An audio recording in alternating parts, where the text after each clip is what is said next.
네, 안녕하세요. 오늘 널프 슬램 리얼 타임 댄스 모노큘러 슬램 with 뉴럴 레디언스 필드라는 주제로 발표를 하게 된 신동원이라고 합니다. 네, 제 소개를 간단하게 드리면 저는 현재 스트라드 비전이라고 하는 자율주행 소프트웨어를 만드는 스타트업에서 알고리즘 엔지니어로 근무를 하고 있고요. 그 다음에 2019년에 광주과학기술원에서 박사를 졸업했습니다. 그리고 슬램 KR이라고 하는 커뮤니티를 운영하고 있고요. 그 외에도 다양한 자리에서 슬램 관련해서 발표를 진행한 적이 있습니다. 네, 바로 오늘 주제인 널프 슬램에 대해서 소개를 드리고자 하는데요. 이 논문은 지금 이제 MIT의 스파크랩이라고 하는 연구실에서 이 널프와 슬램을 결합한 형태의 연구를 발표를 한 것입니다. 그래서 이런 아래에 있는 그림처럼 영상처럼 이 실시간으로 그 카메라 포즈를 추적하면서 동시에 포토리얼리스틱한 3D 매핑을 해서 이제 2D 렌더링까지 하는 그런 이제 프레임워크를 나타내고 있는데요. 그래서 요 연구도 예전에 제가 록널프라고 하는 연구를 리뷰한 적이 있는데 그것도 이제 루카 칼론 교수님 연구실에서 나온 연구였고요. 이것도 마찬가지로 이제 같은 교수님 연구실에서 이 교수님이 이제 슬램 쪽을 많이 연구를 하시고 이제 세만틱 슬램이나 뭐 어떤 하이라키컬한 형태의 그런 세만틱 슬램에 대해서도 연구를 많이 하는 교수님이십니다. 그래서 최근에 이런 널프 슬램이라고 한 논문이 나와서 저도 한번 관심이 생겨서 리뷰를 해보게 되었고요.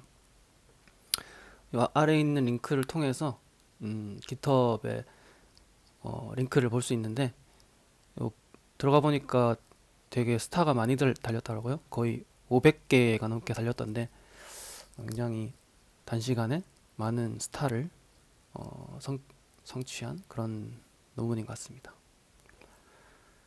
그래서 이제 그 논문에 대해서 리뷰를 해보고자 하는데 제가 느낀 바로는 이 논문은 이렇게 널프 슬램이라고 한 논문은 이제 몇 가지 다른 여러 논문의 조합으로 보여지는데요.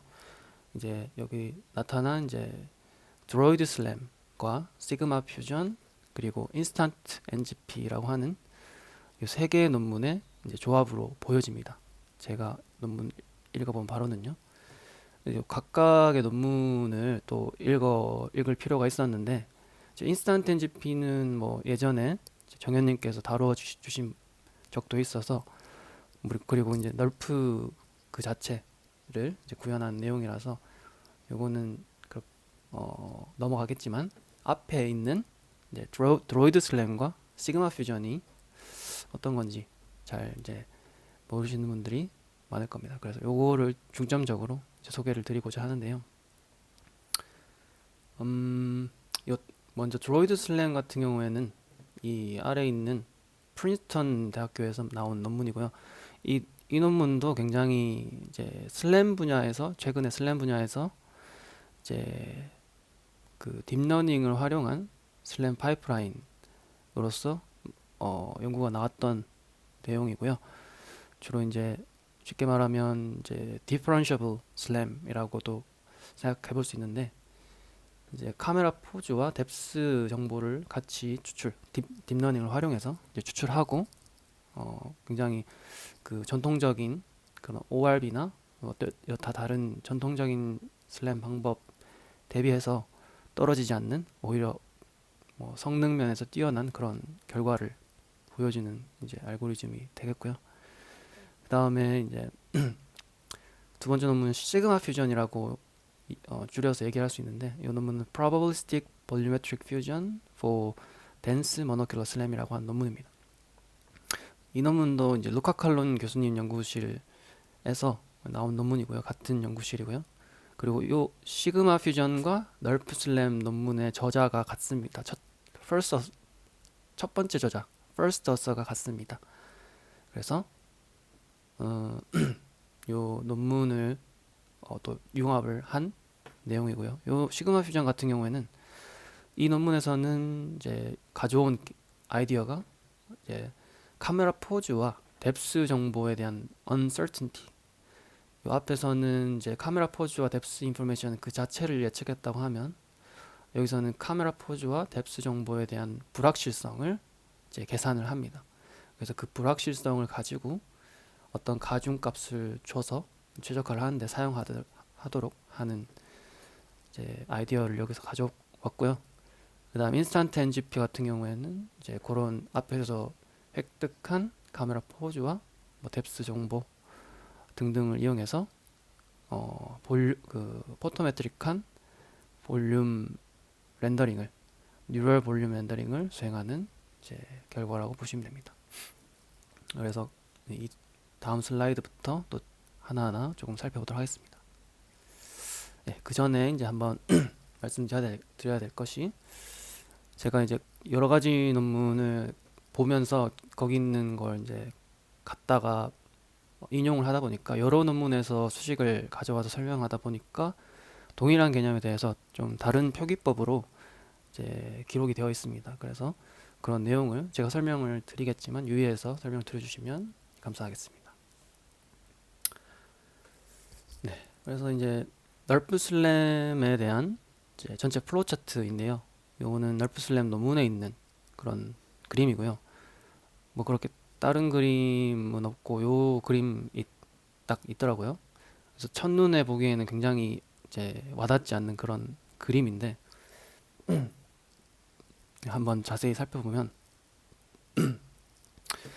일단 여기서 이제 선의 색깔을 조금 다르게 표현했어요. 이제 빨간색으로 된 게 널프 슬램 이 논문에 있는 컨트리뷰션을 나타내고 있고 그 다음에 파란색으로 표현된 요 선들이 드로이드 슬램에서 가져온 그 차용한 그런 내용들을 이야기합니다.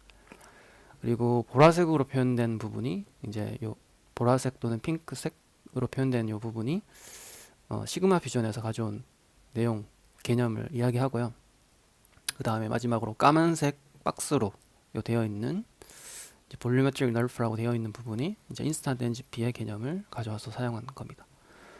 그래서 요 플로우 차트를 봤을 때는 이제 이미지 두 장을 첫 번째와 두 번째 이제 이미지가 연속된 이미지가 들어오면 그 이미지로부터 이제 컨볼루셔널 GRU라고 하는 이 리커런트 뉴럴 네트워크의 일종인데 그 타임 액시스 시간 추구에 따라서 이제 획득할 수 있는 그런 컨텍스트 정보를 이제 학습해서 여기서는 PIJ와 시그마 PIJ라고 하는 걸 뽑아줍니다. 이 PIJ라고 하는 것은 여기서 사용하는 옵티컬 플로우 정보인데요. 이제 픽셀 바이 픽셀의 코레스폰던스 정보를 말합니다. 그래서 PIJ는 옵티컬 플로우 정보이고 이제 여기 시그마 PIJ는 그 옵티컬 플로우에 대한 uncertainty 값, 이제 불확실성 값이라고 보시면 됩니다. 그런 이제 어떻게 보면은 대응 관계, 이제 코레스폰던스라고 볼 수 있는데 그 코레스폰던스를 가지고 이용해서 여기서 H라고 하는 행렬을 계산을 해요. 이거 계산하는 것도 뒤에서 뭐 자세히 살펴보겠지만 H라고 하는 거는 해시안 매트릭스고 요 크기 형태 이제 C 플러스 P by C 플러스 P 크기의 행렬을 이렇게 만들어냅니다. 요 행렬로부터 우리가 어떻게 말하면 이 행렬이 카메라 포즈와 뎁스 정보에 대한 어떤 정보를 다 담고 있는 것입니다. 그래서 이 행렬을 요 뒤에 있는 슈어라고 하는데 요거는 슈어 컴플리먼트의 약자이고요. 그리고 여기는 촐레스키라고 하는데 촐레스키 디컴포지션의 약자로 보입니다. 그래서 디테일한 거는 알 필요는 없지만 어쨌든 이 한 덩어리가 슈어와 촐레스키 이 한 덩어리를 이제 건너가면은 드로이드 슬램에서 여기서 이제 D라고 하는 이제 뎁스 정보가 있고요. 그리고 T라고 하는 카메라 포즈 정보를 이제 출력 계산해 줍니다. 그러니까 다시 간단하게 말하면은 이제 요 파란색 박스로 되어 있는 부분 드로이드 슬램에서는 요 카메라 두 장, 이미지 두 장을 연속된 걸 받아와서 카메라 포즈와 뎁스 정보를 이제 계산해 줍니다. 딥러닝으로 학습된 형태의 이제 뎁스와 카메라 포즈를 추론을 해주는 거죠.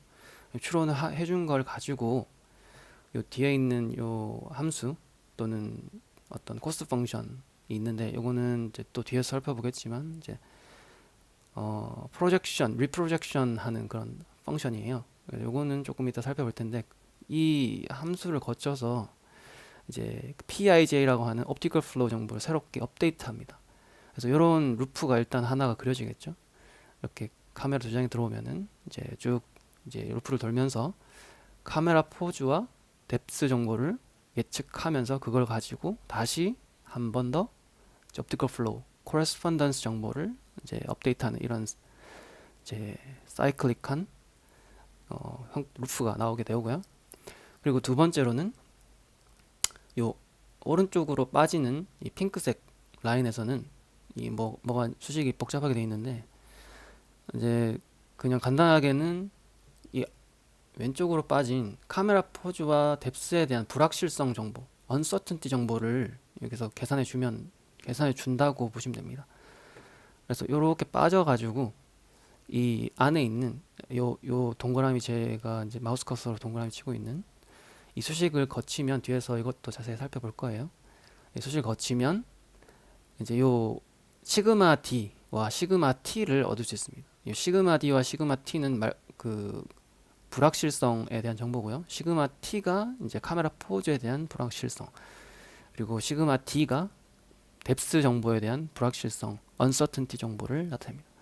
요 이제 값을 이제 볼루메트릭 널프에 집어넣고 그거와 추가적으로 이제 D와 T는 아까 이제 우리가 얻었던 카메라 포즈와 뎁스 정보를 이제 받아오고 거기에 하나 더 이제 이미지, 이제 컬러 이미지를 받아서 그 정보를 다 가지고 와서 이 위에 있는 로스 펑션을 이제 거치는데, 이 로스 펑션이 이제 두 개의 텀으로 이루어져 있고 앞에는 포토메트릭 로스, 그리고 뒤에는 뎁스 또는 지오메트릭 로스를 이제 합쳐서 이게 이제 널프에서 사용하는 그 렌더링의 코스트 펑션이 됩니다.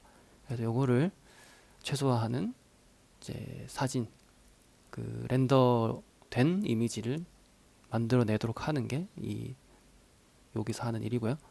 그래서 전체적인 이제 플로우 차트는 이렇게 돼 있는데 조금 여기서 다 설명드리기엔 복잡하니까 조금 뒤에서 조금 더 설명을 드리도록 하겠습니다. 일단 첫 번째로 이제 거치는 게 그 옵티컬 플로우 정보를 계산하는 부분입니다. 그래서 여기서는 그 여기서도 하나 또 논문을 거쳐가는데 이제 레프트 또는 레프트라고 하는 그 구조를, 네트워크 구조를 사용해서 이제 옵티컬 플로우 정보를 계산합니다. 여기서는 여기 첫 번째 프레임과 두 번째 프레임 영상, 연속된 영상 두 개를 가져와서 이제 피처 엔코더라고 하는, 어떻게 보면 CNN 레이어겠죠. CNN 아키텍처를 거쳐서 이제 어떤 피처 맵을 얻어낸 다음에 여기 있는 이 이너 프로덕트의 구조를 거쳐서 이 여기 있는 4차원 4D의 코릴레이션 볼륨이라고 하는 걸 얻어냅니다. 이제 다시 말하면은 첫 번째 프레임과 두 번째 프레임으로 얻은 피처 맵 각각의 이게 어떤 픽셀이 첫 번째 프레임의 어떤 픽셀이 두 번째 프레임의 어떤 픽셀과 얼마만큼 코릴레이션 되어 있는가, 어떻게 영향을 미치는가에 대한 정보, 어떤 정도를 이 코릴레이션 볼륨이 가지고 있습니다. 그거를 이제 이렇게 피라미드 형태로 이제 가지게 되는데, 이런 코릴레이션 볼륨을 가지고 그 다음에 밑에는 뭐 컨텍스트 인코더라고 하는 형태를 가지고 이 첫 번째 프레임에 대한 똑같이 CNN 레이어를 거쳐서 나온 피처 맵을 이제 붙여줍니다. 컨캐트네이션 해줘서 이제 쭉 이제 나아간 다음에 이런 형태의 구조를 만든 다음에 이 최종적으로는 이런 2D의 옵티컬 플로우 정보를 계산해내는 게 이 라프트라고 하는 네트워크에 하는 일입니다. 그래서 제가 이 논문 자체는 그렇게 깊게 살펴보진 않았고요. 왜냐하면은 여기서도 이제 널프 슬램에서도 뭐 이걸 가져다 썼다라고만 언급을 하고 있어서 여기에서의 어떤 컨트리뷰션은 보진 못해서 저도 이야기는 이제 두 장의 이미지를 가져왔을 때 옵티컬 플로우 정보를 계산한다라는 걸 이제 알고 계시면 되고요. 그리고 또 가지고 알고 가야 되는 건 이제 코릴레이션 볼륨이라고 하는 개념이 되겠습니다. 그래서 요거를 이용해서 알고 있다고 가정했을 때 앞에서 이제 피처를 유출해서 요 그 다음 단계로 넘어갈 때 이제 트래킹 단계를 먼저 수행합니다. 트래킹 단계에서는 이제 카메라 포즈를 계속적으로 추론을 하고 이제 각각 이미지에 대한 뎁스 정보 D를 추론해야 되는 부분입니다. 그래서 여기서는 이제 트래킹을 할 때 업데이트 오퍼레이터라고 하는 걸 사용하는데요. 요 널프 슬램에서 아니 그 드로이드 슬램에서 나온 개념인 업데이트 오퍼레이터를 사용하는데 이 업데이트 오퍼레이터의 이제 구조는 이렇게 생겼습니다. 보시면은 이것 자체는 이제 그 리커런트 뉴럴 네트워크의 일종으로 이렇게 구성이 되어 있고요. 이거, 보시면 여기서 탑다운으로 한번 살펴보면 이제 여기 중간에 있는 가운데 있는 컨브 GRU라고 하는 유닛이 중요한 역할을 합니다.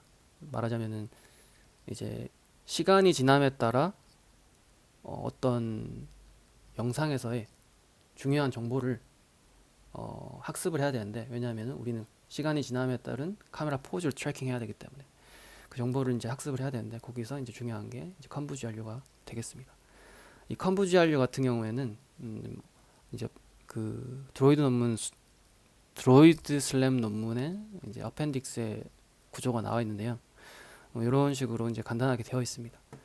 그래서 입력으로 들어오는 거는 이제 요 코릴레이션 볼륨에 대한 아까 우리가 라프트라고 하는 그 옵티컬 플로우 정보를 계산해내는 뉴럴 네트워크에서 코릴레이션 볼륨을 얻을 수 있다고 했잖아요. 이제 코릴레이션 볼륨을 이제 입력으로 받고 그 다음에 옵티컬 플로우 정보를 여기 두 번째에서 받습니다.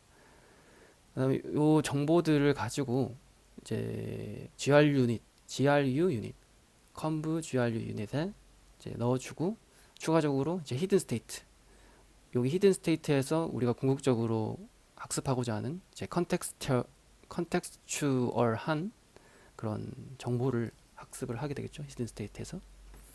그러면 이 정보들이 이렇게 와서 이제 히든 스테이트는 그 다음 이제 GRU 유닛에 들어가기 위해서 또 빠져나오고 또 그것과 더불어서 이제 R과 W라고 하는 이제 정보가 빠져나오게 됩니다.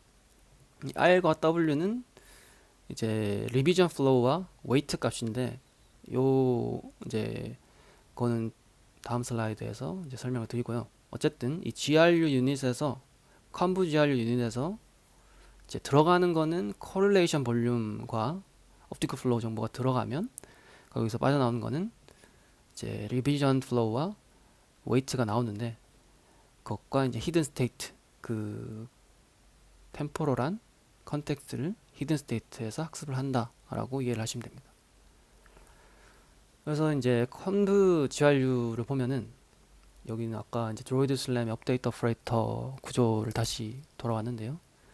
요 코릴레이션 볼륨, 요 CIJ가 그 아까 라프트에서 넘어온 그 정보가 되겠습니다. 그 첫 번째 현재 프레임과 이전 프레임 또는 이제 현재 프레임과 다음 프레임 사이에 이제 두 장 사이에 코릴레이션 볼륨이 되겠죠. 그 볼륨 정보를 요 코릴레이션 룩업도 있는데 이 코릴레이션 룩업은 이제 신경 쓸 필요는 없고 어쨌든 코릴레이션 정보가 이쪽으로 들어갑니다. 그리고 히든 스테이트가 HIJ로 여기 들어가고요. 그 다음에 이제 요 옵티컬 플로우 PIJ 밑에서 이제 옵티컬 플로우 정보가 여기 들어와서 사실은 이제 코릴레이션 볼륨과 합쳐져서 요 컴프 CRU에 들어가게 되는 거고요.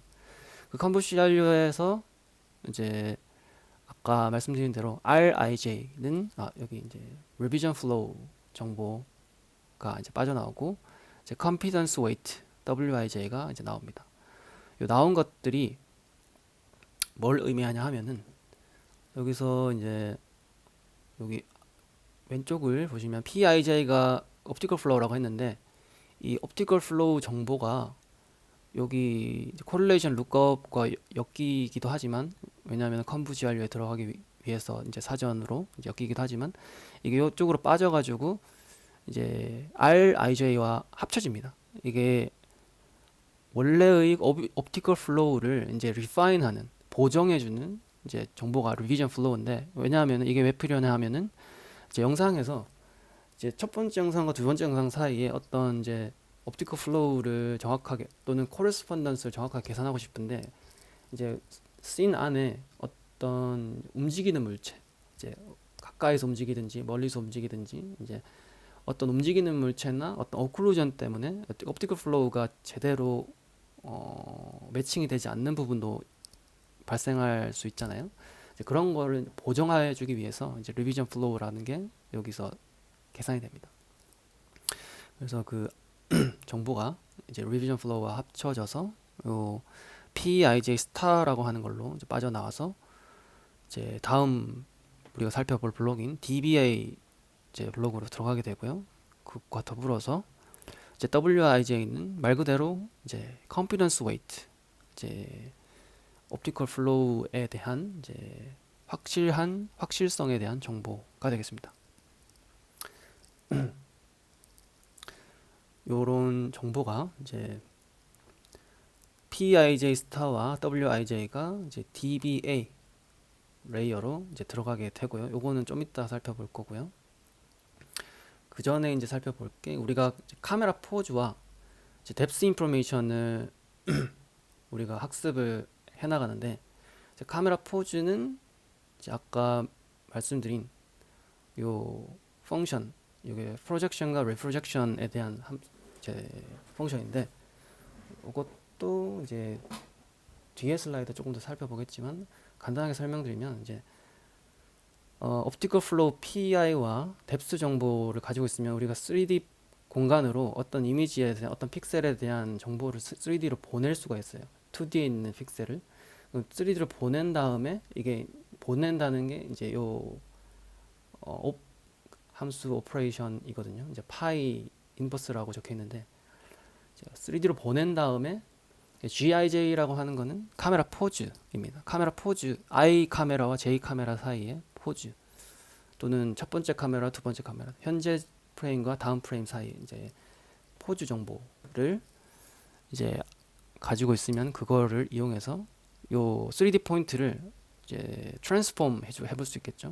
어파인이라기보다는 리지드 바디 트랜스폼을 해서 옮긴 다음에 그 옮겨진 위치에서의 카메라 코디네이트로 프로젝션을 하는 거죠. 요 파이 C라는 게 여기 인버스가 있고 없고의 차이고 이제 이게 2D에서 3D로 보내는 것, 이게 3D에서 2D로 보내는 것, 리프로젝션과 프로젝션 펑션입니다.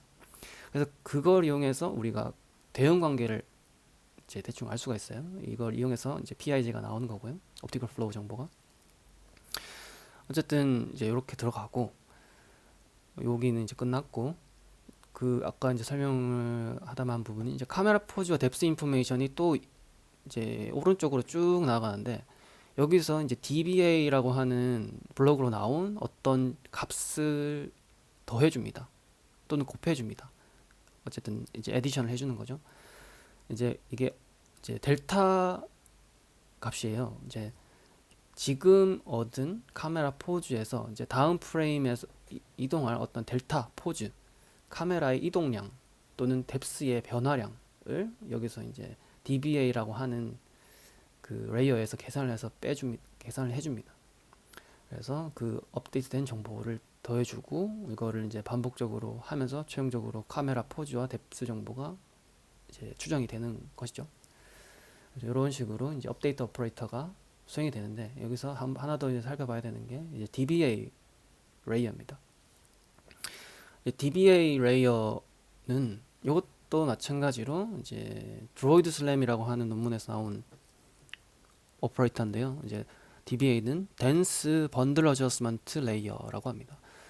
이제 번들 어저스먼트라고 하는 거는 이제 지난주에 이제 선호님께서 이제 바프 설명해 주실 때 또 나왔던 그런 개념인데, 카메라 포즈와 랜드마크라고 하는 3D 맵 포인트에 이제 자세와 위치를 보정을 해주는 그런 최적화 방법입니다. 번들 어저스먼트라는 게. 그래서 이 블럭은, 이 그림은 이제 드로이드 슬램에 있는 논문의 일부를 가져온 건데요. 간략하게는 설명드리면, 일단 아까 설명해드렸던 이제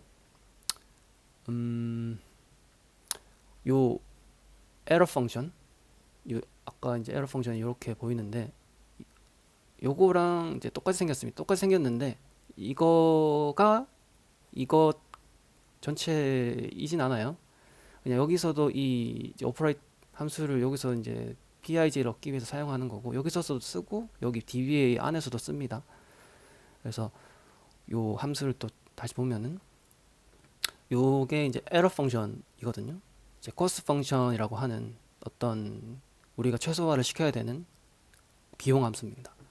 근데 여기서 이 그림으로 이제 설명을 하면, 이제 PI라고 하는 값이 요 두 장의 이미지가 어떤 시점이 있다고 하면은, 이 두 카메라 시점 사이에 이제 카메라 포즈의 이동 변화가 이제 GIJ 대시라고 우리가 이야기를 할 수 있어요. 여기서 GIJ라고 이게 표시한 거, 이제 카메라 1번에서 2번으로 이동하는 이제 로테이션과 트랜슬레이션 정보가 되겠죠.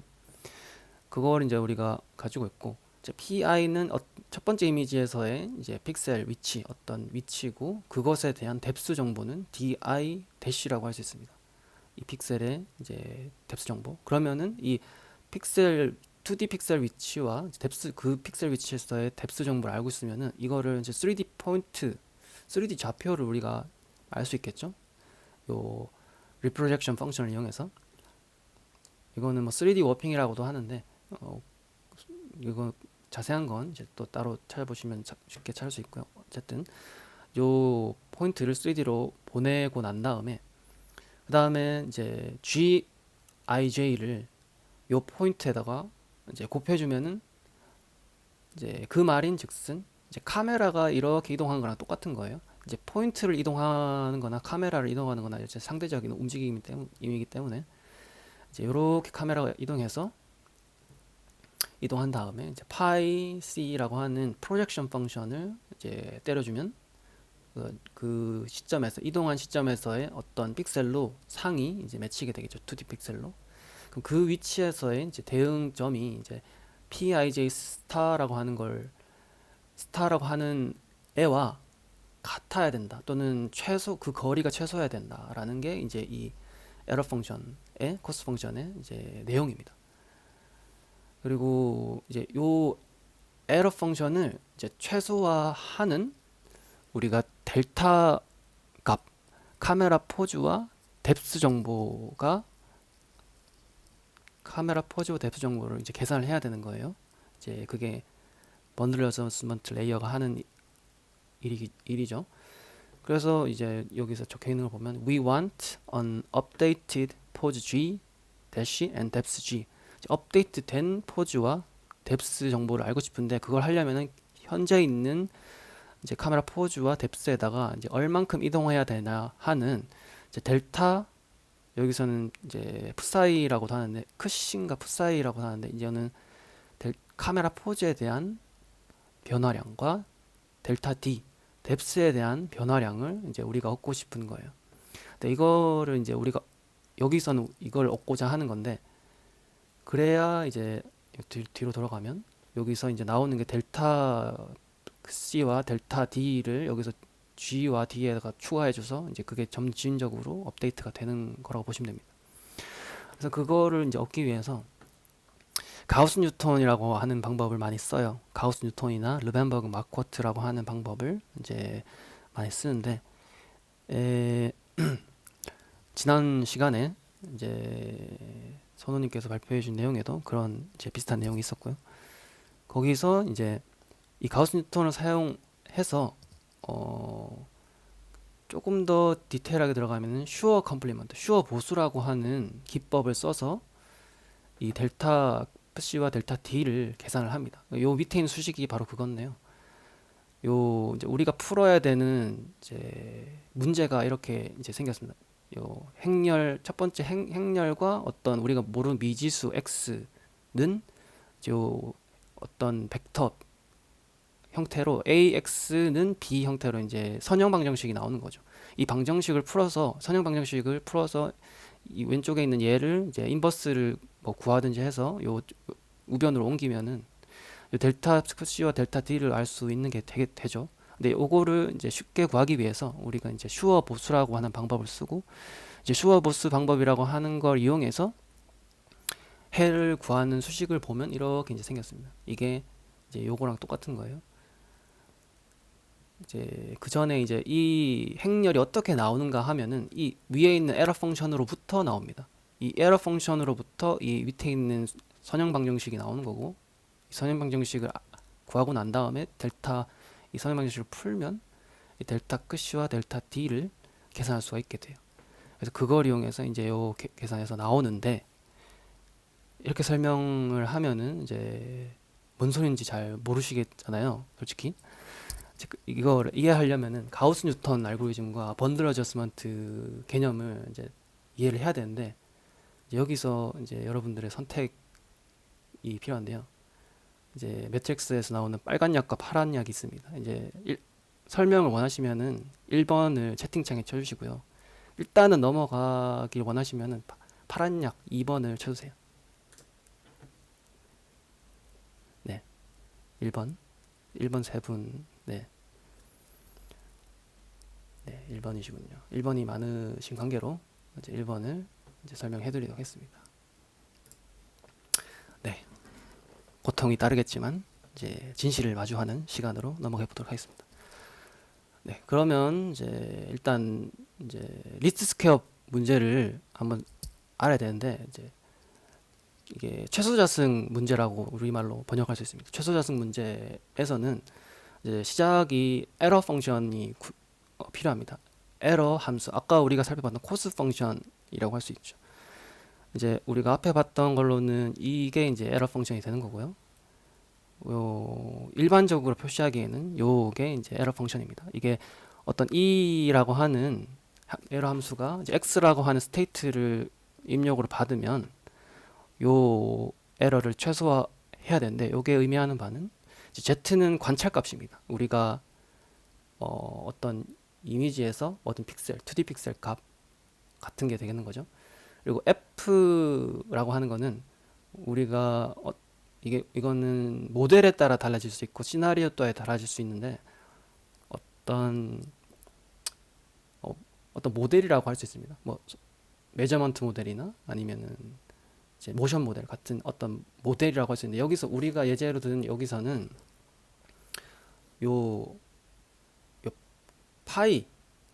파이 함수, 요 리프로젝션과 프로젝션을 하는 이 함수 자체를 의미합니다. 어떤 모델, 여기는 프로젝션 모델이라고 할 수 있죠, 여기서는. 그래서 이런 프로젝션 모델로부터 설명하면은 요 pij 스타가 아까 말한 이제 여기서는 z가 되는 거고요. 이제 f의 i의 어떤 스테이트, 이 스테이트 x는 카메라 포즈와 뭐 뎁스 정보 뭐 그런 게 되겠죠. 그 정보를 이제 넣어주면 이제 이 모델을 거쳐서 나온 어떤 값이 있습니다. 그걸 이제 예측값, prediction이라고 할 수 있는데, 그래서 앞에 있는 거는 observation이고 뒤에 있는 건 prediction이거든요. 관찰값과 뭐 예측값 사이의 차이를 이제 에러라고 하는 겁니다. 여기서는 리스트 스퀘어 문제에서는. 그래서 이 에러를 이제 최소화를 시키는 이제 x를 얻고 싶은 거예요. 근데 우리가 이 에러 그 자체를 사용하진 않고 보통 이제 자승으로 만들어서 문제를 풀거든요. 자승이라고 하는 것은 이 아래에 있는 이런 형태의 이제 함수가 되는데, 이제 자승이라고 하는 거는 squared error라고 하거든요. 제곱을 한 형태의 에러다. 이제 위에 있는 이 에러를 이제 앞뒤에 곱해준 형태고, 중간에 있는 거는 이제 그 인포메이션 매트릭스라고 해서 가중치 값입니다. 가중치, 어떤 쌍에 대한 그, 여기서는 이제 코레스폰던스가 되겠죠. 요 이미지 픽셀과 요 대응점 pij 사이에 이제 쌍이 되는데, 그래서 어쨌든 이런 자승 형태로 문제를 만들어서 이거를 모든 i에 대해서, 이 i라고 하는 것은 이제 대응 관계, 첫 번째 대응 관계, 두 번째 대응 관계, 세 번째 대응 관계, 모든 대응 관계를 i라고 하는 것이고요. 그 i에 대해서 이제 다 더해서 요 자승 에러가 최소화되는 x를 찾으면 그게 x 스타가 되는 겁니다. 그래서 우리가 풀고자 하는 것은 이제 꼴은 이 에러의 최소를 만드는 x를 찾는 것이 이제 리스트 스퀘어 프로블럼의 목적이고요. 이것은 이제 클로즈 솔루션이 없고, 어떤 이 문제를 풀기 위해서 한 번에 탁 뭐 인버스를 구한다던가 아니면 디컴포지션을 해서 풀 수 있는 방법이 없고, 이제 반복적으로 이터러티브하게 해를 업데이트해 나가면서 풀어야 되는 방법이기 때문에 이제 이터러티브 솔루션 또는 뉴메리컬 솔루션이라고도 이야기를 합니다. 그래서 그림으로 설명하면, 이제 우리가 어떤 글로벌 에러가 있어요. 글로벌 에러라고 하는 것은 아까 자승 에러를 다 더한 것, 이제 이런 블랙박스가 있는데, 이 블랙박스에 이제 x라고 하는 벡터가 있습니다. 우리가 알고 싶은, 우리가 알고 있는 여기서는 카메라 포즈나 뎁스 정보가 되겠죠. 이걸 인풋으로 쭉 어떤 블랙박스에 넣어줬는데, 그게 이제 여기 나오는 x1, x2, x3, xn이라고 하는 이제 조절할 수 있는 값, 컨트롤러예요. 요 x1 값들이, 이 값들을 이제 인풋을 넣어주면 이 값들이 이제 조절이 되는 거예요. 그 값들을 조절해서 이제 대문자 fx라고 하는 이제 글로벌 에러가 나오는데, 이 글로벌 에러를 이제 나오는 블랙박스에서 우리가 델타 x라고 하는 스테이트 공간에서 각각의 해에 대해서 조금씩의 인크리먼트를 이제 줘서 우리가 해를 바꿔볼 수가 있어요. 우리 예를 들면 이제 카메라 포즈를 조금 바꿔본다거나 아니면 뎁스 정보를 조금 바꿔본다거나 해서 조금씩 우리가 바꿔볼 수가 있는데, 그 바꿔볼 때마다 이 글로벌 에러가 변화할 거잖아요. 이제 블랙박스를 거쳐서 나온 우리가 정의한 이제 글로벌 에러 이제 결과 나오는데, 우리가 원하는 거는 이 에러 결과가 최소가 되는 또는 제로가 되는 어떤 지점을 이제 얻고 싶고, 그걸 하게 만드는 이제 델타 x를 우리가 구하고자 하는 것입니다. 여기서는. 그래서 이게 이제 리스트 스퀘어 프로블럼인데, 이제 리스트 스퀘어에서는 이제 초기값이 중요하다라는 걸 뭐 여기서 설명을 하고 있는데, 뭐 이거는 이제 넘어가고요. 그래서 뭐 스텝은 이제 초기값에서 이제 한 스텝 나아갔다가 이제 그 스텝에서 주변을 살펴보고, 거기서 이제 기울기를 보고 좀 기울기가 가파른 곳으로 또 스텝 나아가고, 그리고 주변 그 위치에서 주변을 살펴보고 기울기가 급격한 곳으로 이제 나아가고, 이런 식으로 쭉쭉 나아가다 보면 어느 지점에서는 이제 미니멈에 도달하게 되는 거죠. 여기 첫 번째에서는 요 오른쪽에 있는 점이 되고, 이제 만약에 이니셜 게스가 조금 다른 위치에서 시작했다 그러면 이제 0 이상한 곳으로 갈 수도 있고요. 그래서 이니셜 게스가 중요하다는 거고, 어쨌든 여기서 알아야 되는 거는 반복적으로 스텝 바이 스텝으로 이제 나아가야 된다는 겁니다. 그때 이제 스텝 바이 스텝으로 나아가는데, 그 어떤 방향으로 나아갈 것인지가 중요하게 됩니다. 그래서 이때 내가 있는 현재 위치에서 주변에 있는 코스트 펑션 스페이스에서 주변을 살펴보고 이제 기울기가 제일 급격하게 변하는 곳, 제일 빠르게 변화하는 곳 방향을 이제 알아내야 되는데 그걸 알아내는 그런 정보를 담고 있는 게 자코비안 매트릭스라고 할 수 있습니다. 이 자코비안 매트릭스라고 하는 거는 이렇게 생겼는데 자코비안 매트릭스는 다변수 벡터 함수의 벡터 미분이에요. 쉽게 설명하면 이제 벡터 함수가 있는데 함수에 인자가 여러 개가 있는데 그 인자로 들어가는 벡터 함수도 받아들이는 어떤 펑션의 인자 값이 여러 개인 거예요. 이제 다변수 벡터의 벡터 미분입니다. 그래서 요 자코비안 매트릭스를 보면은 이제 2차원 행렬 형태로 돼 있고 이제 행은 이제 F1에 대해서 x1, x2, xn까지 그 어떤 스테이트 값에 각각으로 편미분을 해준 값이 들어가게 됩니다. 이 행은.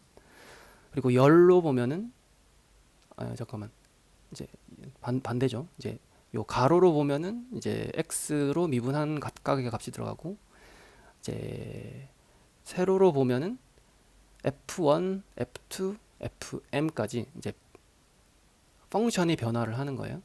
그래서 이런 2차원의 형태로 이제 함수가 변하든지 어떤 그 함수에 들어가는 이제 벡터의 값 어떤 이제 인자값, 스테이트 값이 변하든지 어떤 이렇게 해서 이제 각각의 편미분을 때려준 게 이제 자코비안 매트릭스라고 할 수 있는데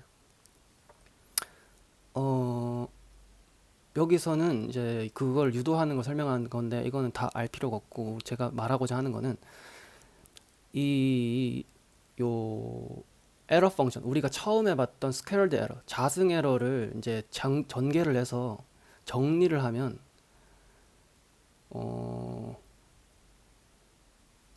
이제 이렇게 됩니다. 이렇게 되고 이렇게 생긴 게 이제 앞에 있는 전개를 따라가면 나오는데요. 요거를 이제 정리하면은 쿼드라틱 폼이라고 해서 이제 자승 에러를 이제 정리를 하면 이렇게 되는데 우리가 하고 싶은 거는 아까 이제 이 에러가 최소가 되는 x를 찾고 싶다 그랬어요. 델타 x를 찾고 싶다 그랬어요. 그러려면은 이 에러를 이건 자승이기 때문에 미분을 해서 0이 되는 지점을 찾으면 이제 델타 x를 알 수 있습니다.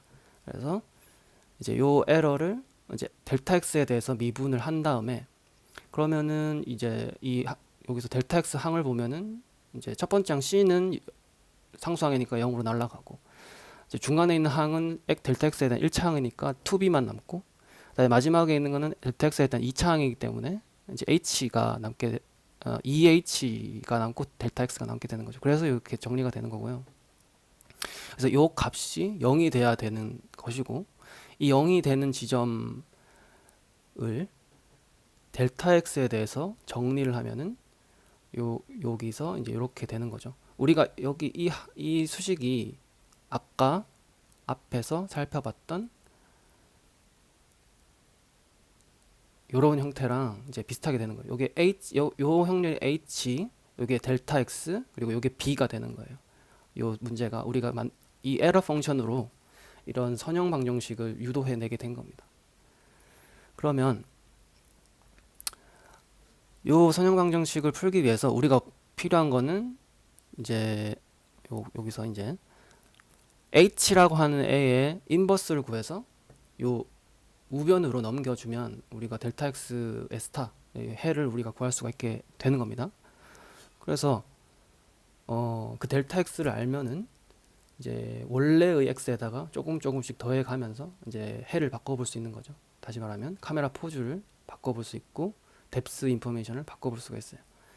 그래서 근데 여기서 하나 더 이제 알고 넘어가야 되는 것이 이제 여기서 중요하게 짚고 넘어가야 되는 거는 이 h 델타 x는 b 형태의 이 형태를 알고 있어야 되는 겁니다. 선형 방정식의 형태 또는 ax 이꼴 b의 형태 이 형태를 이제 선형 방정식을 알고 가면 이게 바로 여기까지가 가우스 뉴턴 알고리즘에 대한 내용이었고요.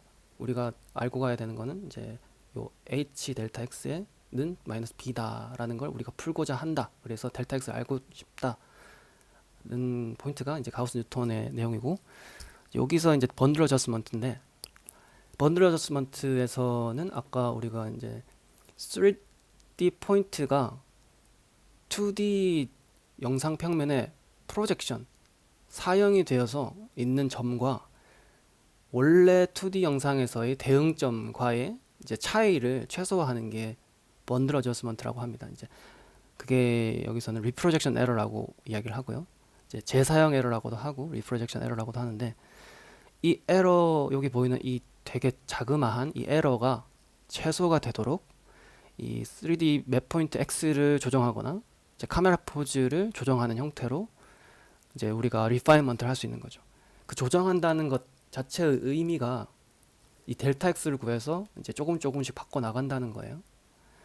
그래서 요 뒤에 있는 거는 그 리프레션 에러를 이제 정의한 것이고, 우리가 풀고자 하는 거는 요런 이제 리프레션 에러를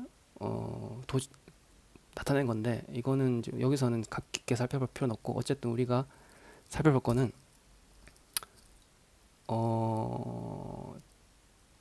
그 요 행렬로부터 우리가 자코비안 매트릭스를 구해서 그 다음에 H 행렬을 구한다고 이제 설명을 아까 드렸어요. 근데 그 제코비안이라고 하는 행렬이 어떻게 생겼냐 하면은, 우리가 아까는 여기서는 이제 카메라 하나에 포인트 하나를 이제 의미했는데, 실제로는 이제 카메라가 여러 대일 수 있겠죠. 번들 어저스먼트의 문제의 경우에 카메라 두 대에서 어떤 하나의 물체를 바라보고 있을 경우에는 이렇게 되고요. 그러면은 이 첫 번째 카메라, 밥의 카메라에서 바라본 위치에서의 자코비안을 우리가 계산을 할 수가 있고요. 그리고 마이크의 카메라에서 본 이제 리프렉션 레이 에러, 이 에러에 대한 자코비안을 우리가 여기 구할 수 있어요. 그래서 이런 식으로 이제 자코비안 행렬을 이렇게 구성할 수 있습니다. 근데 실제로는 멀티플 카메라에서 더 나아가서 멀티플 포인트를 고려를 해야 됩니다. 멀티플 포인트 같은 경우에는 이제 카메라도 여러 개고 포인트도 여러 개인 거예요. 그래서 요 자코비안 행렬이 조금 더 복잡해서 이제 밥의 자코비안, 마이크의 자코비안 한 줄이 있는데, 거기다가 추가로 한 줄이 더 생겨가지고 두 번째 포인트에 대한 이제 밥의 자코비안, 마이크의 자코비안, 거기다가 3D 포인트에 대한 자코비안까지 이제 추가가 스택이 되는 거죠. 쌓이게 됩니다. 근데 실제적인 경우에는 이제 카메라가 더 많아지고 포인트가 더 많아져서 이제 카메라 세대, 포인트 4개에 대해서는 이런 식으로 이제 생겨 먹은 게 되고요. 실제로 더 많아지면은 이제 모양이 이런 식으로 이제 카메라에 대한 자코비안, 이 까만색으로 색칠한 게 어떤 자코비안 값이 있는 거예요. 그리고 요 오른쪽에 포인트한 자코비안이 요 까만색으로 딱 이제 값이 있는 겁니다. 그래서 까만색으로 표시된 부분에만 값이 있고요. 나머지 부분, 요 색깔로 칠해진 부분에는 값이 없습니다. 0이에요. 이걸 논제로라고 하는데, 이 행렬을 이제 스파스 매트릭스라고도 합니다. 이제 희소 행렬이라고 해요. 이 희소 행렬의 특성을 이용을 하는 거예요, 뒤에서. 그리고 이제 자코비안 행렬이 이렇게 생겼고, 우리가 이제 앞에서 살펴봤던 것처럼 델타 X를 구하기 위해서 요 자코비안 행렬 J 트랜스포즈 J의 인버스의 J 트랜스포즈의 B-fx라고 하는 이 수식을 이제 푸는 게 이제 가우스 뉴턴이라고 말씀드렸습니다. 근데 여기 보면은 이제 요 앞에 있는 J 트랜스포즈 J가 사실은 H예요. 앞에서 이제 우리가 살펴봤던 요 H 매트릭스가 여기서 아까 설명하면서 건너뛰긴 했는데, 요 J 트랜스포즈 J의 이제 총합입니다. 여기서 J 트랜스포즈 J가 H라고 보시면 돼요. 해시안 행렬. 그래서 어쨌든 이게 요 H의 인버스에 요 뒤에 있는 게 이제 어떤 B의 형태, 우리가 앞에서 봤던 요 수식이죠. 요 B, 여기서의 수식 B는 요 이렇게 생긴 거죠.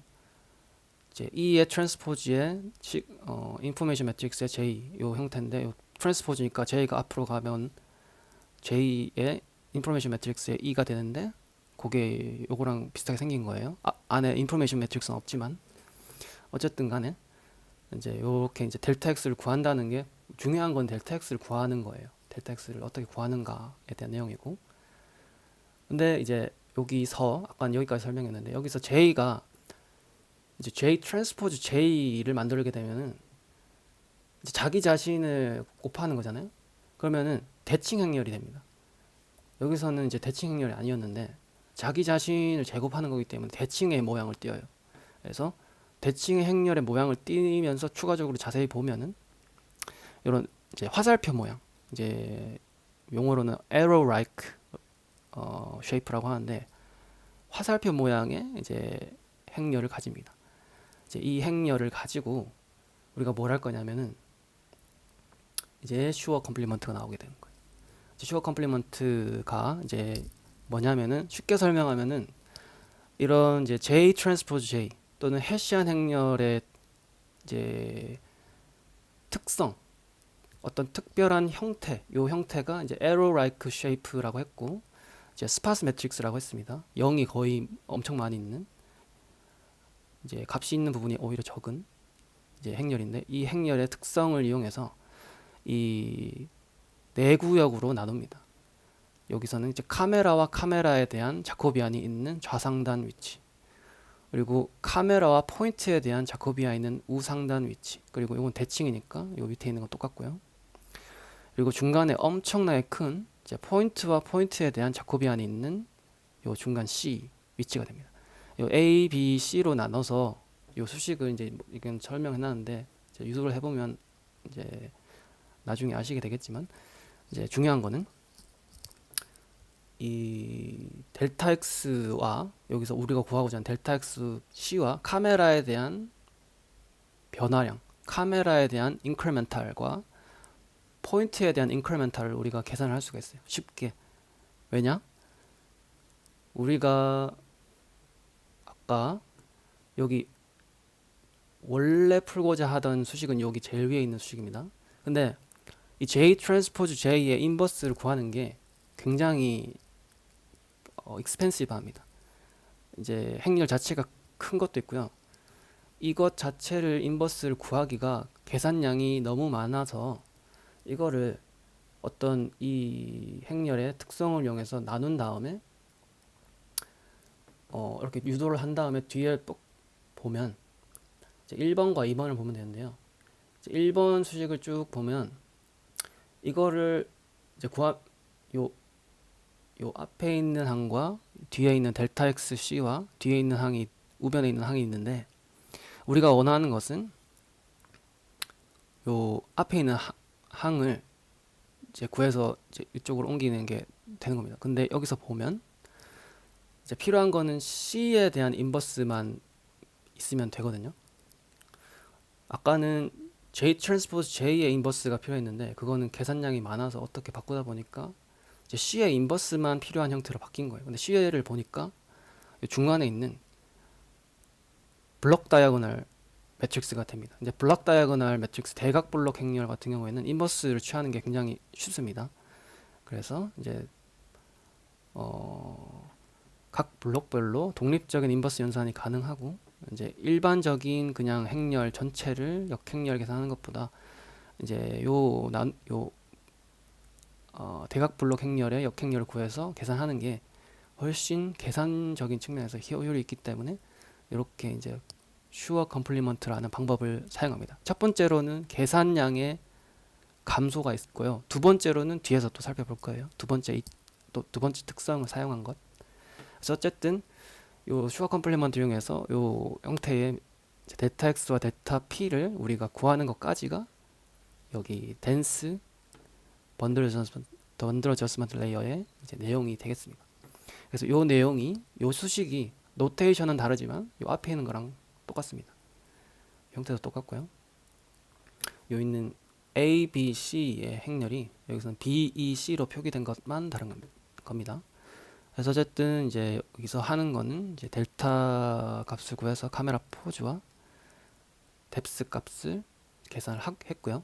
그 다음에 여기까지가 이제 카메라 트래킹에 대한 내용이었고요. 그 다음으로 매핑 살펴봐야 되는데요. 매핑에서도 아까 살펴봤던 이제 내용을 조금 사용합니다. 잠깐만 물 한 잔만 마시겠습니다.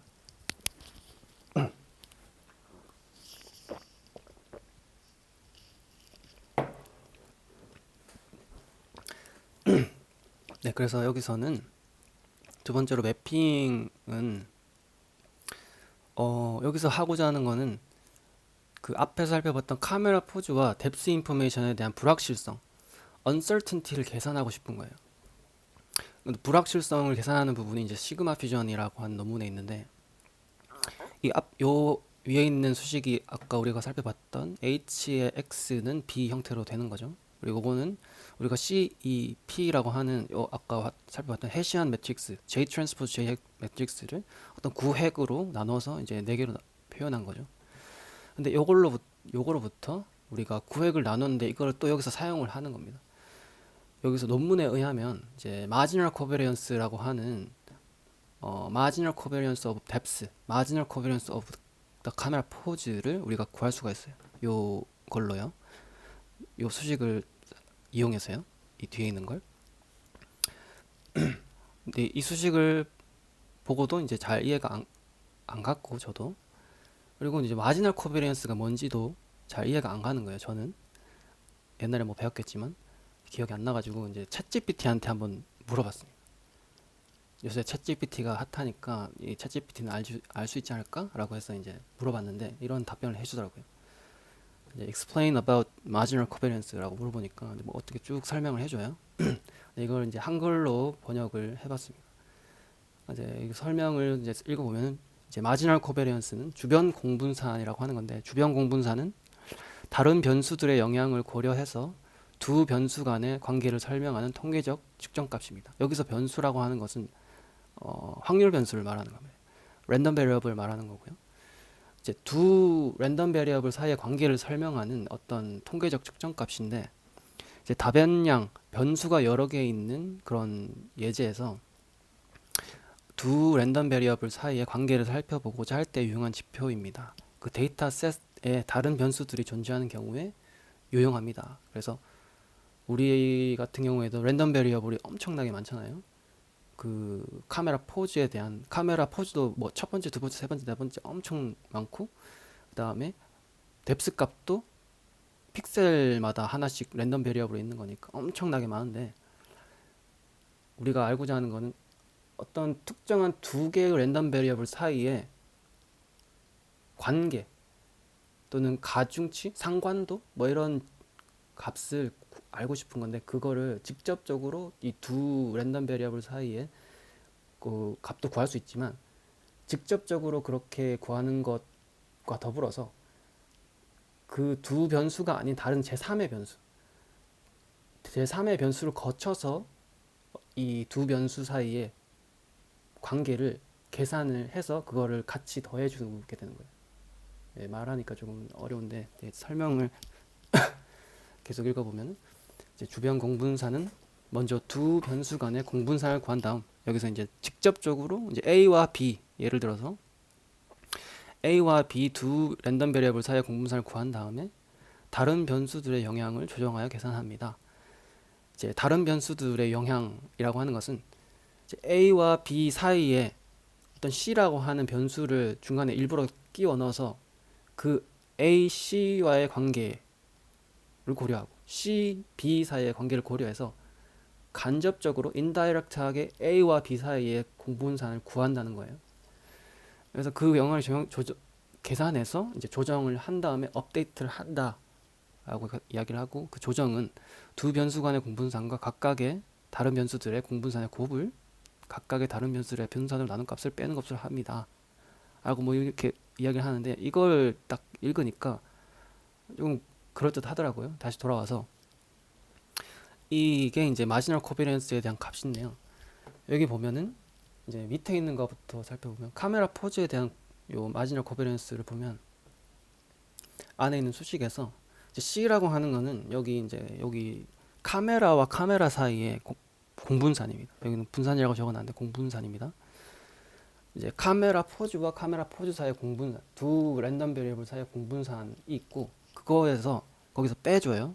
어떤 걸 빼주냐면은 이제 E의 P의 인버스의 E의 트랜스포즈인데, 이제 안에 거부터 먼저 보면 P는 뎁스와 뎁스 사이의 공분산이에요. 여기서 행렬에 의하면, 이 해시안 매트릭스에 의하면 이제 뎁스와 뎁스, 그러니까 포인트와 포인트, 여기서 우리는 이제 뎁스와 뎁스인데, 뎁스와 뎁스 랜덤 베리어블 사이의 공분산이 중간에 껴있고, 인버스니까 말하자면 분모에 있는 거죠. 그리고 E는 카메라와 뎁스 사이의 공분산이에요. 여기 위에 있는 우상단에 있는 행렬이죠. 이제 카메라 확률 변수와 뎁스 확률 변수 사이의 공분산인 거죠. 그래서 여기 이걸 그대로 읽으면은 이제 E는 카메라와 뎁스 사이의 분산이고, 그 다음에 중간에 P가 뎁스와 뎁스 사이의 공분산의 인버스죠. 그 다음에 이제 E의 트랜스포즈는 이제 E의 트랜스포즈 앞뒤가 바뀌어야 되니까 뎁스와 카메라 사이의 공분산이 이제 요 돼서, 그러니까 다시 말하면은 이제 끝과 끝을 이어보면은 이제 카메라와 카메라 사이의 공분산을 어떤 뎁스라고 하는 중간 다른 변수로 인다이렉트하게 매저를 한 겁니다. 분산 정보를. 그래서 그거를 이제 원래 우리가 알고 있던 카메라와 카메라 사이 분산으로 이제 빼주면은 이제 마지널 코베리언스 오브 더 카메라 포즈가 되는 겁니다. 그래서 요 정보를 이제 말하기를 카메라 포즈의 불확실성이라고 이야기를 하고, 이 위에 있는 뎁스에 대한 이제 공분산은 마찬가지로 이 수직이 비슷하게 엮여져 있는 겁니다. 요 앞에 있는 P의 인버스는 이제 뎁스와 뎁스 사이의 분산. 우리가 뎁스에 대한 이제 공분산을 알고 싶은 거니까, 불확실성을 알고 싶은 거니까 거기에 이제 플러스 요 수식을 하면은 이제 뎁스와 뎁스 사이의 분산인데, 그 사이에 카메라라는 랜덤 베리어블을 껴줘서 인다이렉트하게 계산을 해서 이제 uncertainty를, 뎁스 uncertainty를 계산하게 됩니다. 그래서 우리가 구한 것은 이제 요 두 개가 나오는데요. 이 두 개를 어디다 써먹느냐? 이제 우리가 널프에서 사용하게 되는 겁니다. 여기서는 이제 uncertainty aware loss라고 하는 이제 로스 펑션을 계산을 하는데, 이 로스 펑션은 이제 카메라 포즈 t가 들어가고, 이제 인스턴트 널프에서 사용하는 그 뉴럴 네트워크의 세타 값, 웨이트 값이 되겠죠. 학습 이루어지는 러닝 파라미터가 되겠죠.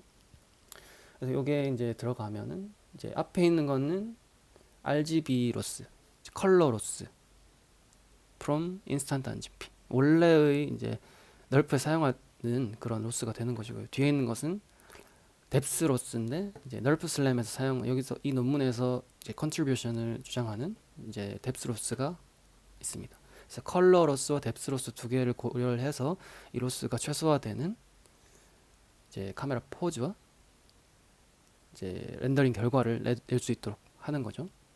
이 컬러 로스는 우리가 일반적으로 알고 있는 원래의 컬러 이미지 빼기 이제 렌더된 이미지의 차이를 말하는 거고, 이제 뎁스 이미지, 이제 뎁스 로스는 이제 트래킹 모듈에서 뎁스 정보가 나온다고 했잖아요. 이제 드로이드 슬램에서 그 뎁스 정보와 이제 인스턴트 널프에서 렌더된 뎁스의 차이가 최소화되도록 요 로스를 최적화를 하는데, 여기에서 요 L2 로스를 구할 때 시그마 D, 우리가 앞에서 구했던 뎁스에 대한 불확실성 값을 고려해서 최적화를 합니다. 그 뎁스에 대한 이제 가중치를 고려해서 요 로스를 구성을 한 거예요. 이렇게 이제 로스가 구성이 됩니다. 여기까지 설명드리면은 전체적인 널프 슬램의 내용이 되겠습니다. 그래서 널프 슬램 여기서는 리졸트 결과인데요. 이제 뭐 결과는 뭐 크게 대단할 건 없었고, 데이터셋을 사용한 것은 레플리카 데이터셋이라고 하는 페이스북에서 나온 이제 실내 공간에서의 이제 데이터를 사용을 했습니다. 이 데이터를 많이 사용하더라고요. 널프 슬램도 그렇고 나이스 슬램, 뭐 아이맵 뭐 이런 데서 최근 연구되고 있는 뉴럴 렌더링 쪽에서 많이 사용을 하는 것 같습니다. 그래서 결과는 뭐 이런 테이블로 표현을 할 수 있는데 이제 위에 있는 요 두 줄을 먼저 보면은 여기 이제 아이맵이라고 하는 논문과 나이스슬램이라고 하는 논문을 이제 비교를 했습니다. 대신 여기서는 이제 얘네들은 뎁스를 추정하진 않거든요. 대신 이제 그라운드 트루스 뎁스를 이용해서 이제 매핑을 해본 거죠. 그랬을 때 이제 뎁스 L1 로스와 이제 PSNR 결과가 이렇게 나오는데 뭐 여기서는 GT 뎁스를 사용했을 때는 나이스 슬램이 좋았다고 합니다. 여기 이렇게 나이스 슬램이 굉장히 뭐 나이스한 결과를 보여주고 있고요.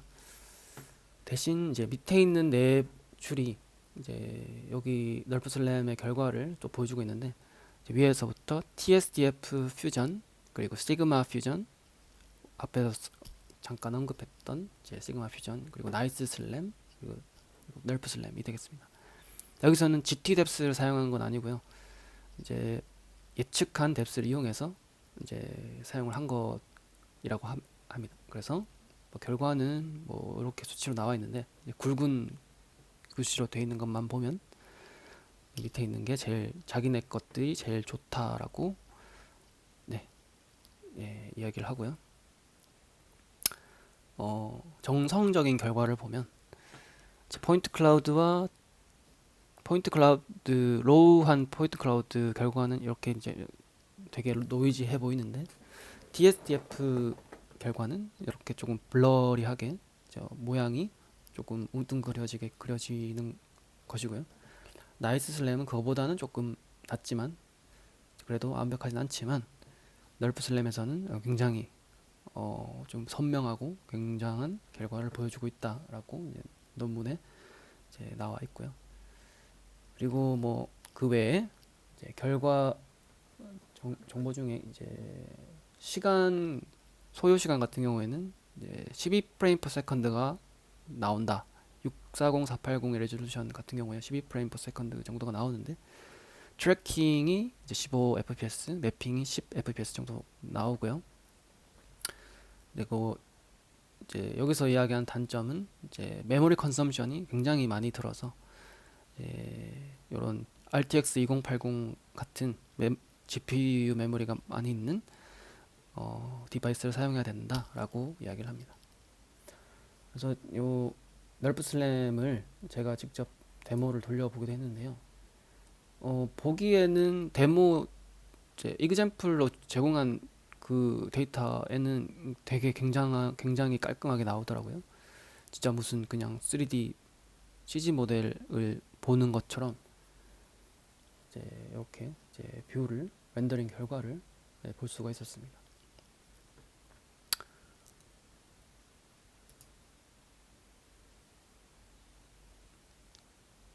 되게 이제 작은 부분에도 디테일하게 나오고 있는 걸 볼 수가 있습니다. 카메라 포즈도 이렇게 이제 여기서 사용한 카메라 포즈를 이렇게 볼 수 있었고요.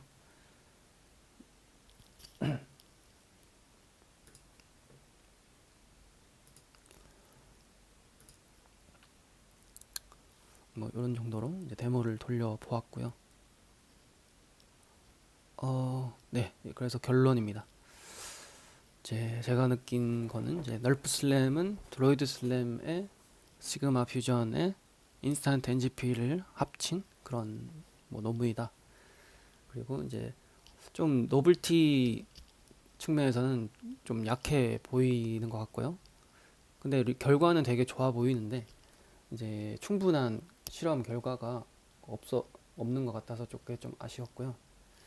그리고 리얼타임이라고 했는데 10프레임 per second가 리얼타임인지는 조금 의아한 부분이 있고 마지막으로는 챗GPT가 굉장히 좋다.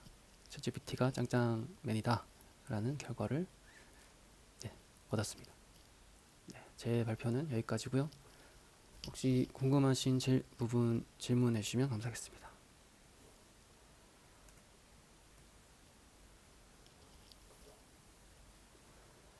네, 기초적인 부분 말씀해 주시겠어요?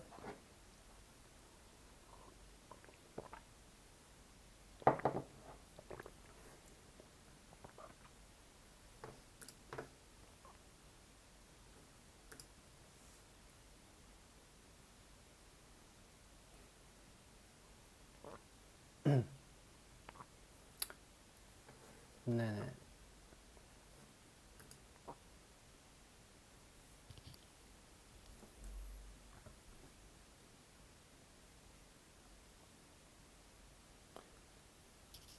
어, 네, 질문 주셨던 부분이 이제 가우스 뉴턴 메서드를 언뜻 봐서는 일반적인 그레디언트 디센트로 대신할 수도 있을 것 같은데 가우스 뉴턴 메서드를 통해 레지듀얼을 최적화하는 이유가 있을까요? 라는 질문이었는데요.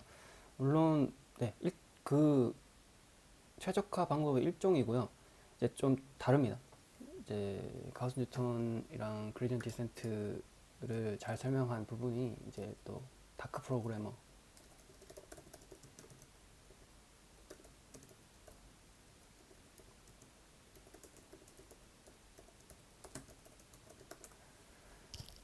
함수 최적화 기법 정리 뭐 이렇게 적혀 있는데 여기 리트 스퀘어 문제 뭐 설명하고 여기서 이제 그레디언트 디센트와 가우스 뉴턴이랑 레벤버그 마르코트를 설명합니다.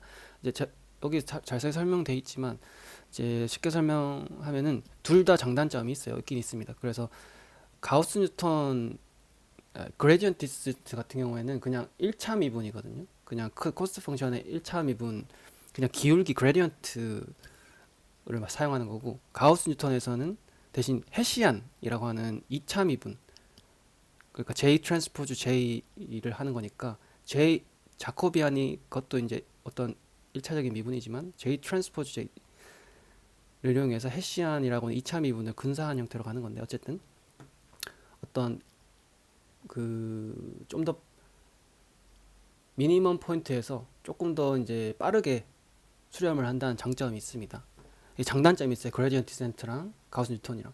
그레디언트 디센트는 이제 그 제가 알기로는 미니멈 포인트에 가까이 가면은 수렴이 잘 안 되는 그런 문제가 있었던 것 같고 대신 가우스 뉴턴 같은 경우는 되게 발산하는 그런 문제가 있었던 것 같아요.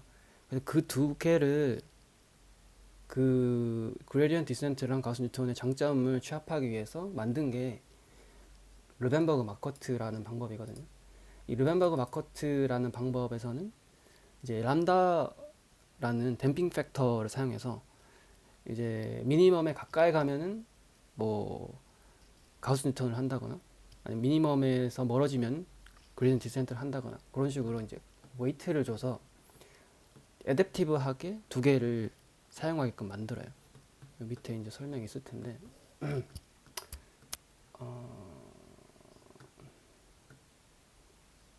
요 수식이 그런 건데요. 여기에 이제 댐핑 팩터가 아마 요런 다이아고널에 값이 들어가서 조절을 하게 됩니다. 그래서 간단하게만 설명드리면 그런 내용이고요. 좀 디테일하게 알고 싶으면 이 문서를 한번 깊게 살펴보는 것도 좋으실 것 같습니다.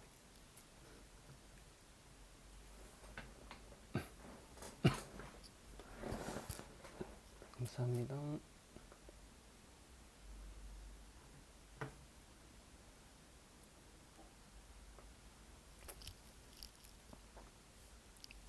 혹시 다른 분들은 논문에 대해서 질문이나 궁금하신 점이 있으실까요?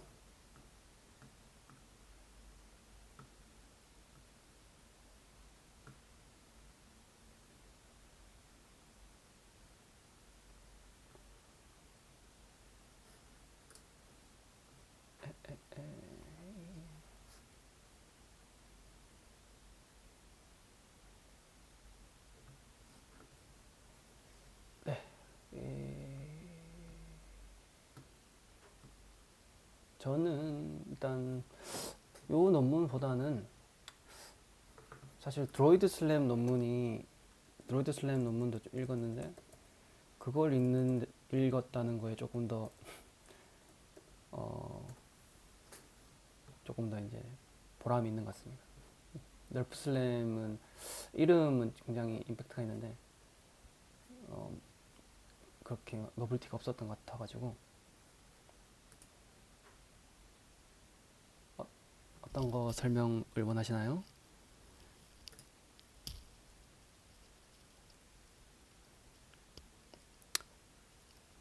또 다른 질문은 결과로 나오는 맵이 컬러 메쉬인가요? 하셨는데 컬러 메쉬를 결과로 내어주진 않고요.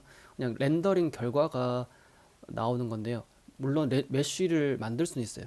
마칭 큐브라고 하는 후처리 알고리즘을 추가하면은 메쉬를 얻을 수 있긴 합니다. 뭐 점근도 가능하고 메쉬도 가능한데 메쉬 같은 경우는 마칭 큐브를 사용하면 얻을 수 있습니다. 어차피 인스턴트 널프에서 메쉬를 계산하는 부분이 있기 때문에 인스턴트 널프가 널프 슬램의 후처리 이제 널프 모듈을 담당하고 있으니까 이제 아마 구하실 수 있을 것 같습니다. 그리고 드로이드 슬램이 궁금하다고 하셨는데 이게 오늘 발표드린 내용입니다. 이제 널프 슬램이 드로이드 슬램 플러스 시그마 퓨전과 인스턴트 NGP인데 이제 드로이드 슬램 부분이 요 플로우 차트 중에 이제 카메라 포즈를 추정하는 부분이 이제 드로이드 슬램이 에 있는 내용을 가져와서 여기서 차용을 한 거고요.